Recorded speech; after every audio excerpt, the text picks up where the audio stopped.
Tabayun pada informasi media sosial, dan yang kelima yakni memetik hikmah dari tabayun.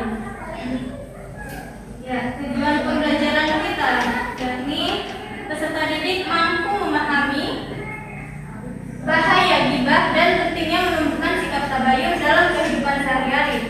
Yang kedua, peserta didik mampu membedakan antara konten ghibah dengan kritik dan review produk yang ada di media sosial. Yang ketiga, yakni peserta didik mampu mengamalkan sikap tabayun dan menghindari ghibah saat menerima informasi, khususnya di dunia digital. Ya.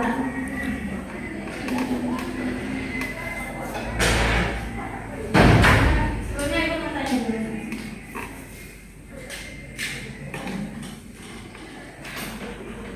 Kalian pernah nggak dengar kabar, tapi kabar itu belum pasti? Kayak mendengar berita tapi belum pasti. Apa yang kalian rasakan? Penasaran? Malas. Pasti kalian kepo kan? Iya. Yang tahu? Iya. Nah, apa akibatnya jika kita menyebarkan kabar yang belum tentu benar? Bisa jadi kebohongan. Pasti kita mendapat dosa. Iya. Berdosa, Bu. Iya. Nah, lanjut. Bisa dilihat apa yang kalian lihat dari gambar tersebut?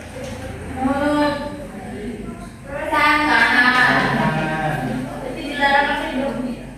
Dilarang berbicara. Ghibah. Ya, sesuai dengan materi kita itu dilarang ghibah. Ya, apa itu ghibah?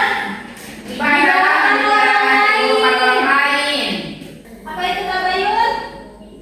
Tabayun adalah mencari kejelasan terhadap suatu informasi sebelum mempercayainya atau menyebarkannya. Ya. Oh, ya. Jadi tabayun itu sangat penting untuk menghindari fitnah dan kesalahan. Kesalahan. Ya, kita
Bismillah, Assalamualaikum warahmatullahi wabarakatuh. Waalaikumsalam warahmatullahi wabarakatuh. Saya perwakilan dari kelompok 1 yang menjelaskan makna dari pantun ya, tapi sebelum menjelaskan maknanya, saya memberikan pantunnya terlebih dahulu. Yang Mbak bilang apa? Jalan-jalan dengan Pak Hansi. Makan soto bersama temannya. Janganlah kamu suka bergosip. Nanti akan banyak musuhnya. Nah, makna yang kami kelompok satu bahwasanya jika seseorang suka bergosip ataupun sering bergosip, otomatis ada beberapa orang ataupun teman-temannya yang mungkin tidak menyukainya karena ada saat merasa takut. Maksudnya nanti kalau berteman dengan orang yang bukan bergosip, nanti dia pas sudah tidak berteman lagi dengan temannya itu digosipin, ataupun dia tidak dengan temannya dia digosipin, jadi dia menjauh dari teman-teman yang suka bergosip. Mungkin itu saja dari kami. Assalamualaikum warahmatullahi wabarakatuh.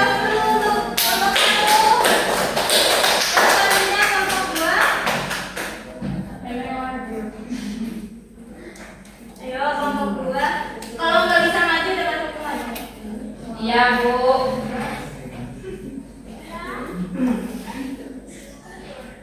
Jadi di sini kelompok 2 akan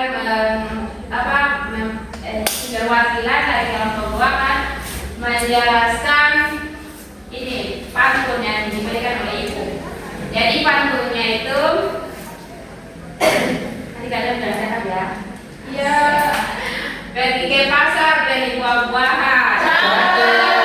Buah kedondong dan buah kemiri. Tiba dari perbuatan menjijikan. Laksana makan maka saudaranya sendiri. Nah, pasti kita juga pernah mendapatkan informasi di sekolah yang tidak disebarkan oleh media. Pernah kan? Pernah. Nah, internet juga sering menyajikan informasi yang tidak jelas, baik isi maupun sumbernya. Fitnah terkadang disuguhkan sebagai kebenaran, perilaku manusia dianggap sebagai hiburan, dan keburukan manusia menjadi siaran. Sikap tabayun penting untuk ditegakkan. Kita hendaknya mencermati setiap informasi yang diterima supaya tidak tersesat dan ikut menyesatkan. Kita lanjut ke pengertian pertama, yaitu Islam melarang ghibah. Islam melarang umatnya untuk ghibah. Ghibah diibaratkan memakan daging saudara sendiri yang telah mati. Hal ini ditegaskan dalam Al-Quran. Ada yang bisa bacakan Quran surat Al-Hujurat ayat 12? Saya Bu. Ya. Ayat berapa, Bu? Ayat 12. Berapa? Surat Al-Hujurat surat ke-49 ayat 12.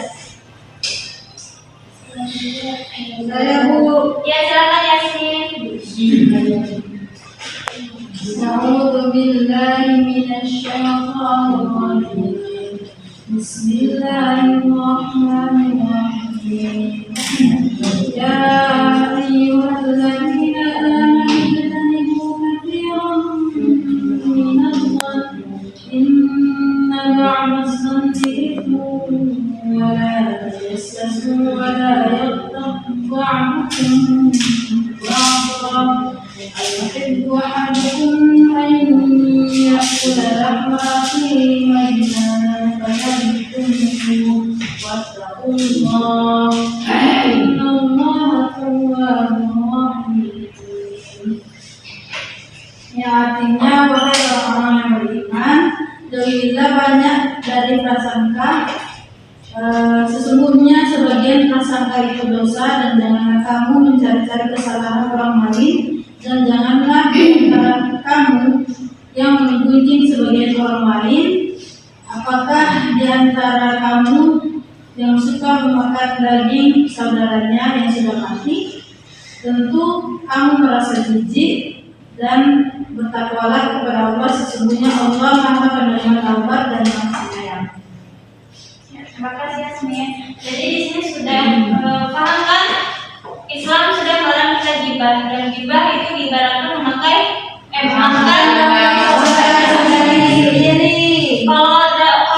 kalau dagingnya kan, kalau dagingnya fresh sudah dimasak, kalian tetap memakan nggak? Tidak. Fresh kan bangkai saja kita nggak mau. Nah, kalau seumpamanya dagingnya itu bagus, tapi daging saudaramu, kamu tetap makan. Tidak. Jadi kita harus menjauhi gibah. Kita lanjut ke poin kedua, yaitu inspirasi Islam untuk menghindari gibah. Pertama, yakni membicarakan keburukan orang lain dengan keinginan mengangkat derajat dirinya sendiri. Yang kedua, sikap iri terhadap keberhasilan dan kesuksesan orang lain. Ketiga, sikap egois yang cenderung merendahkan orang lain. Yang keempat, balas dendam terhadap orang lain atas perilaku terhadap dirinya. Yang kelima, amarah yang tidak terkendali. Yang keenam, bercanda tanpa disadari dengan merendahkan orang. Ada contoh untuk kita agar kita terhindar dari gibah. Yang pertama, bisa tolong bacakan satu orang. Berkumpul dengan orang-orang yang saleh. Yang kedua, menyadari diri bahwa Allah Subhanahu wa Ta'ala membenci seorang yang memuji saudaranya. Yang ketiga, berintrospeksi diri dengan melihat aib diri sendiri dan selalu berusaha memperbaikinya. Yang keempat, menjaga lisan. Yang kelima, berpikir positif. Yang keenam, memohon perlindungan kepada Allah Subhanahu wa Ta'ala dengan berdoa supaya terhindar dari buruk. Ya, terima kasih. Kita lanjut ke poin ketiga, yakni Islam menganjurkan tabayun. Secara bahasa, tabayun berarti mencari kejelasan tentang sesuatu hingga jelas dan benar adanya. Adapun menurut istilah, tabayun adalah proses yang dilakukan untuk meneliti dan menyeleksi berita dengan sikap tidak tergesa-gesa dalam memutuskan, sehingga permasalahan menjadi jelas dan benar. Tabayun sangat penting untuk memeriksa kebenaran informasi atau berita dengan teliti. Ada yang bisa baca nantinya? Ya, silakan. Isti.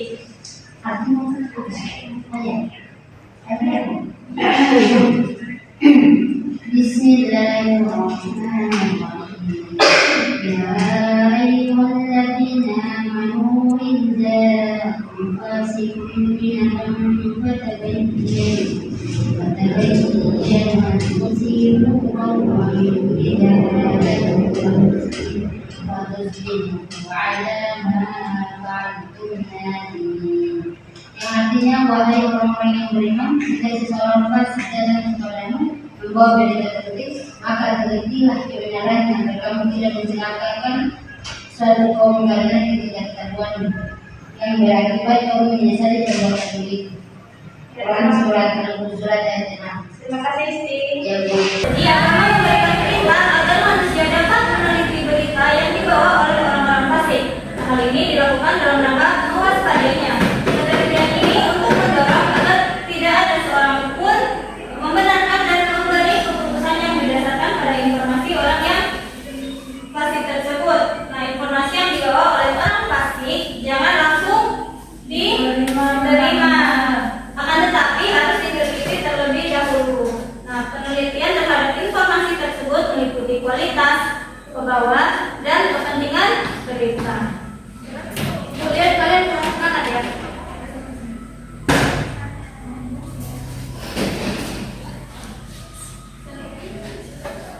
Ya, Ibu mau ice cream dulu. Ayo berdiri semua. Ibu lihat-lihat kalian kurang semangat ya, jadi kita ice cream dulu. Ada yang tahu ice creamnya? Bantu tuh. Iya, tahu. Tahu. Iya. Ya, itu minta satu orang tolong bantu. Bantu. Kita sasing tahu. Buka tutup, tangan lagi. Buka tutup lagi. Bukan lah. Ayo, coba. Mijo, Azmasya.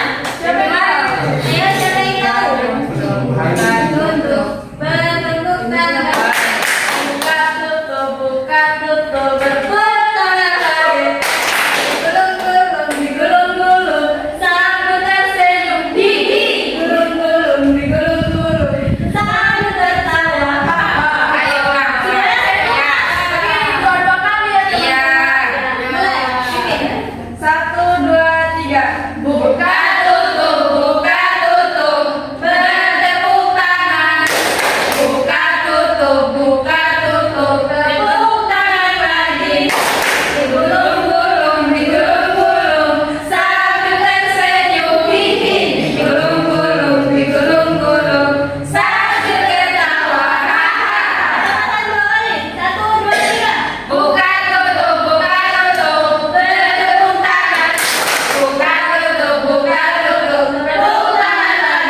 menyampaikan informasi yang benar.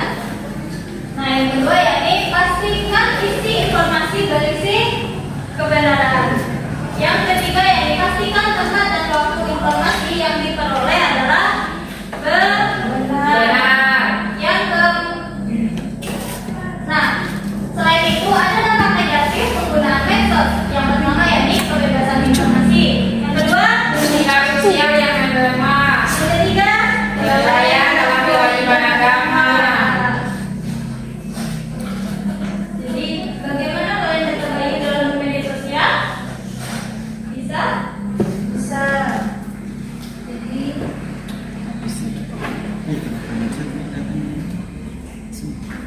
informasi yang menyebar di kalangan remaja dipandang cepat akibat media sosial, seperti halnya virus. Informasi dalam media sosial berkembang dan cepat menyebar luas. Adaptasi remaja di Indonesia sangat cepat terhadap perkembangan teknologi komunikasi yang ada saat ini. Nah, penggunaan media sosial juga memiliki dampak negatif itu sudah bisa dipahami? Sudah, Bu. Sampai sini paham? Paham, Bu. Betul. Betul. Nanti bertanya.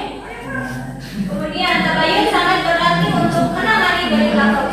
Pengguna yang mudah menerima berita hoax akan merugikan dirinya dan pihak lain. Nah, ada yang tahu bagaimana cara agar kita tidak tertipu berita hoax? Mencari tahu kebenaran dari berita tersebut. Menyaring semua informasi yang didapatkan. Ya. Yang lain? Tidak boleh ngetes. Tidak boleh ya. Beberapa teknis agar tidak tertipu berita hoax. Yang pertama, hati-hati dengan judul provokatif. Yang kedua, cermati alamat situs. Yang ketiga, periksa fakta. Yang keempat, cek dan foto. Yang kelima, Ikut serta dalam diskusi anti hoax. sampai sini paham? Ada yang ditanyakan? Tidak boleh. Bawakan bagus sekali. Nah, kita lanjut ke poin kelima, yakni memetik hikmah dari Tabayun. Tabayun memiliki manfaat penting dalam pencermatan informasi yang diperoleh. Sikap sombong, egois, fanatik, merasa sudah paham dan malas mencari kebenaran akan menghambat proses tabayun. Nah, tabayun berkaitan erat dengan moral. Tabayun berlaku bagi penerima dan penyampaian berita. Proses selektif dan kritis tabayun diharuskan sebelum berita disampaikan. Nah, ada beberapa manfaat tabayun. Yang pertama, ada yang bisa bacakan? Maisarul kita. Tolong bacakan beberapa manfaat tabayun.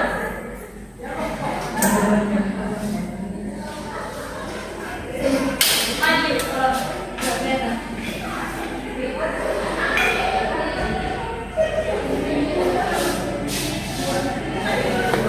Empat, Iya. beberapa manfaat tabayun. Yang pertama, berhati-hati dalam menerima berita. Yang kedua, menghargai orang lain sehingga tidak terjadi kesalahpahaman.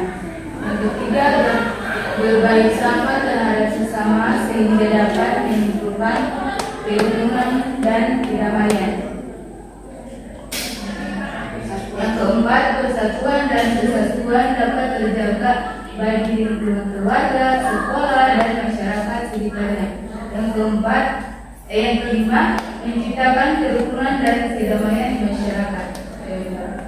Ya, jadi tabayun itu sangat penting ya. Jadi tanpa tabayun kesalahpahaman sering terjadi dan kita sebaiknya harus mencari informasi dulu sebelum menyebarkan berita. Nah, tabayun juga berkaitan erat dengan moral. Nah, tabayun berlaku bagi penerima dan penyampai berita.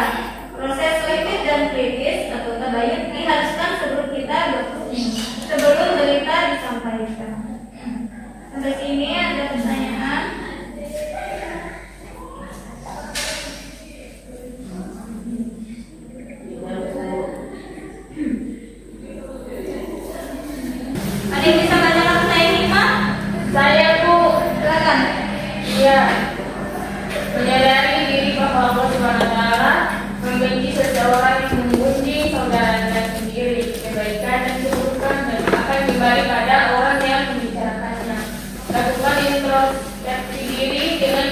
aib diri sendiri dan selalu berusaha memperbaikinya.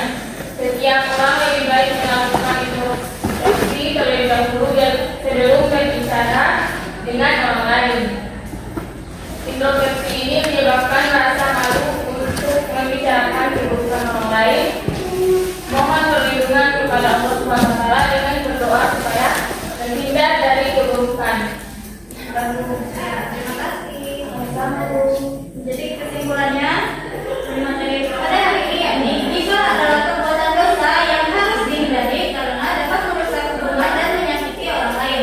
Sebaliknya, tabayun adalah sikap mencari kejelasan informasi yang dianjurkan untuk mencegah kesalahpahaman dengan menghindari riba dan membiasakan tabayun. Kita bisa menciptakan hubungan yang harmonis dan saling Menghormati. Ibu baca pantun di sini, kalian jawab apa? Jalan-jalan ke kota Serang. Ini merasa durian. Riba itu bikin hati bimbang. Pergi ke tabayun biar aman. Jadi mulai sekarang kita harus Tabayun. riba. Kadang kalau kita lagi ngomongin orang tuh langsung sadar aja. Gue sudah lanjutin ya. Iya. Kita masuk ke sesi tanya jawab. Ini Ibu kasih soal, kalian jawab ya. Ada hadiah. Tulis. Ada hadiah. Hadiahnya nanti. Aku ya, sudah siap. Siap, Bu. Nggak banyak-banyak, cuma 5. Udah mulai, sudah siap? Siap, Bu. Membicarakan aib yang ada pada diri seseorang dengan maksud untuk merendahkan harga dirinya dinamakan belum. A. Hasud. B. Ghibah. C. Dendam. D. Berburuk sangka.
Ayo, bisa pantun, bisa nyanyi, bisa. Ya, tanamkan pun panennya sedikit.